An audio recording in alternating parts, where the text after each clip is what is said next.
Hello, wonderful people of the great World Wide Web. Welcome to the Subtime channel and my motorcycle ride series titled What's Next? Welcome back to my first motorcycle ride after 32 years. In the first part, I introduced myself and shared my excitement about getting back on the road.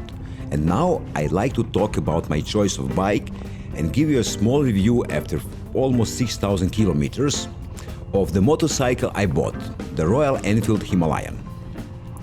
As I mentioned before in the first video, my choice of bike was driven by my love for its design. When I first laid eyes on the Royal Enfield Himalayan, while watching Ichi Boots riding it from India to Europe, I was immediately drawn to its utilitarian look and old-school dashboard. It reminded me of the bikes I used to ride in the 80s. I started researching the bike and watching reviews and videos of other people riding it, and the more I learned, the more I fell in love with Himalayan. The promotional video from Royal Enfield was especially captivating, and I think I watched it over 100 times. It gives me happiness chills every time I see it, and I'm sure you'll understand why after watching it. I will put the link into the description. One of the major selling points for me, besides its looks, was the seat height.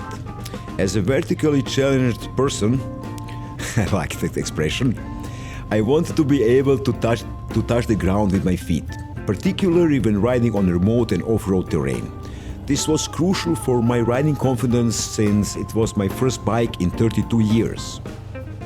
I also wanted a bike that is not too heavy, knowing that I would drop it multiple times and be riding solo. Although Himalayan weighs around 200 kilograms, a little bit less, I was pleased to find out I could pick it up fully loaded with gear without any problems. A few days after I got the bike, I purposely laid it down on grass to see how difficult it would be to pick it up again. To my delight, I was able to pick it up without issues, and I repeated this process several times in a period of 1 hour maybe, without any problems. If this was not the case, I would have considered maybe going for a lighter bike. As a beginner rider, I didn't want a bike with too much power for me to handle. Despite my love for speed and taking risks, I wanted to keep my recklessness under control and not give myself something that I wasn't ready for. Another factor was the price. The Himalayan is more affordable compared to other bikes I considered, such as Yamaha Tenere 700 or the Triumph Tiger. Not only it's cheaper, but in my humble opinion, it looks better too. Just my taste for more old-school bike designs. No pun intended, it's simply a matter of design taste. Don't hate me for that.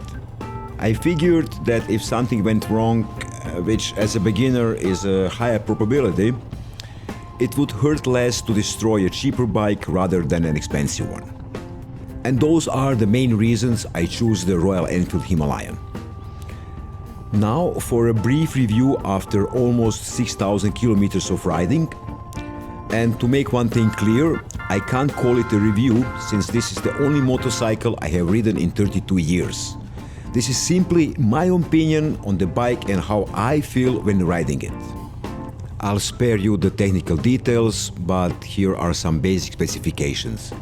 Himalayan has a 411cc engine with 24.3 horsepower and 32 Newton meters of torque at 4,000 to 4,500 RPM. It has a ground clearance of 220 millimeters and 21-inch front tire and 17-inch rear tire.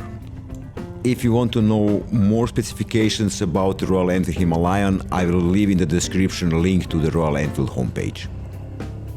Having ridden the Himalayan for almost 6,000 kilometers, I must say that I'm quite satisfied with my decision. Up to this point, I have ridden on paved roads, dirt roads, low-level technical sections, narrow paths, and covered around 700 kilometers on highways.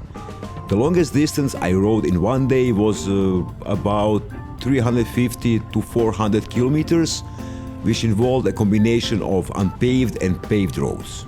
I appreciate the comfortable and ergonomic seat, which allows me to ride for hours without getting tired. However, I have seen videos where heavier riders have complained about pain in the upper back of their legs due to the soft seat, particularly on the sides where the frame sidebars are located.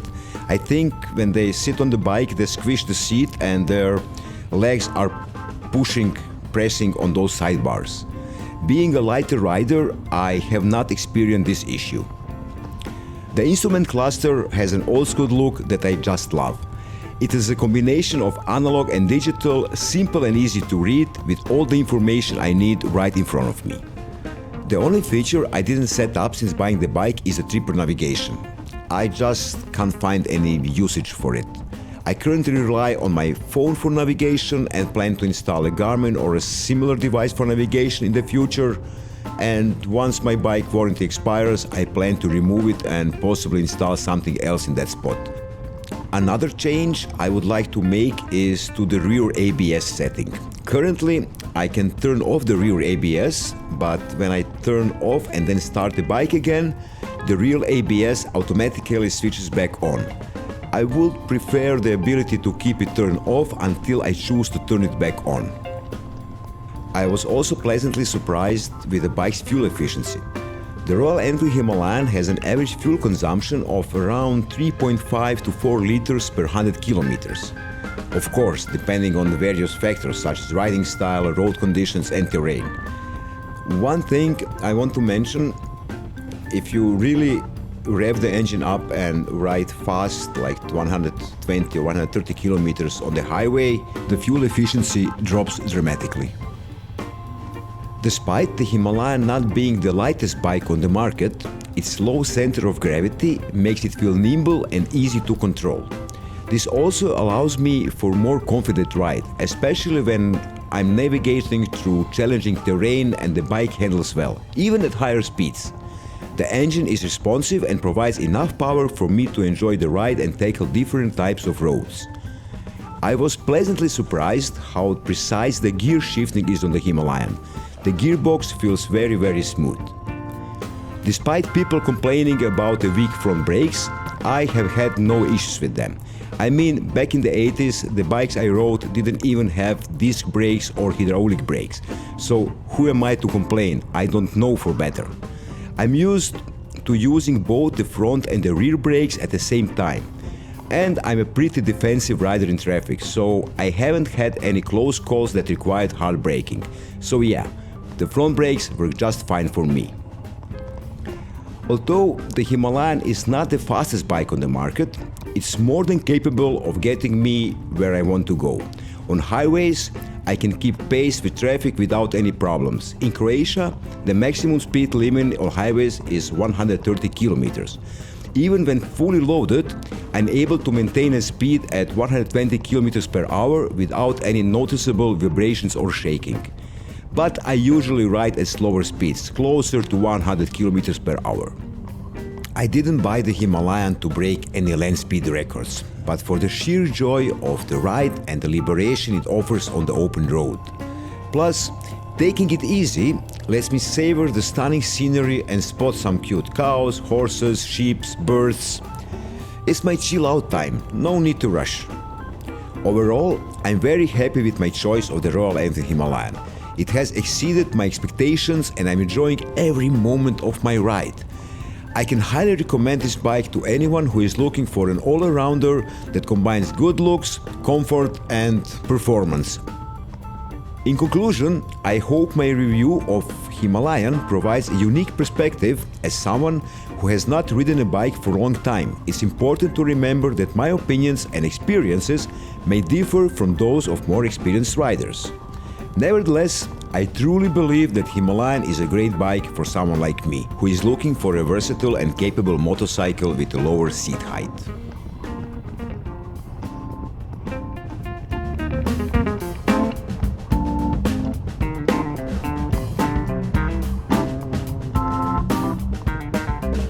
As the sun sets and the day comes to a close, it's time to head home and wrap up this unforgettable experience. I must say, this has been one of the best days of my life. In summary, this first ride has reminded me of the joy and therapeutic benefits of motorcycle riding. I'm looking forward to continuing this journey, exploring new roads and destinations, and I hope you come along for the ride.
If you enjoyed this video, please don't forget to like and subscribe for more motorcycle adventures.